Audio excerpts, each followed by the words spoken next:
আল্লাহর প্রতি ঈমান আনায় মানুষ বিনয় এবং বিনম্র প্রকাশ করে, সে অহংকারী হতে পারে না। আল্লাহর উপরে যে ঈমান আনে সে অহংকারী হইতে পারে না, কারণ আল্লাহ বলে দিয়েছেন, ইয়া মাশারাল জিন্নি ওয়াল ইনস ইন ইসতাতা'তুম আন তানফুযু মিন আকতারিস সামাওয়াতি ওয়াল আরদ فانفذوا لا تنفذون إلا بسلطان।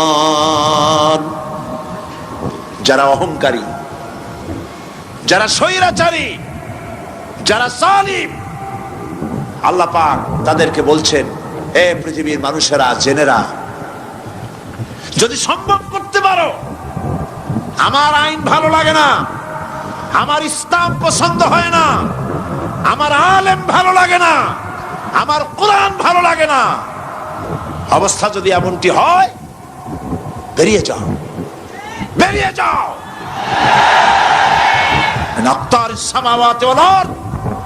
আমার সার্বভৌমত্বের ভেতর থেকে, আকাশের নিচের থেকে, জমিনের উপর থেকে বেরিয়ে যা। ফানফুযু লা তানফুযু ইল্লা বিসুলতান। কোথায় যাও? পালাবার জায়গা নাই, বেরোতে পারবে না। আকাশ আর জমিন দিয়ে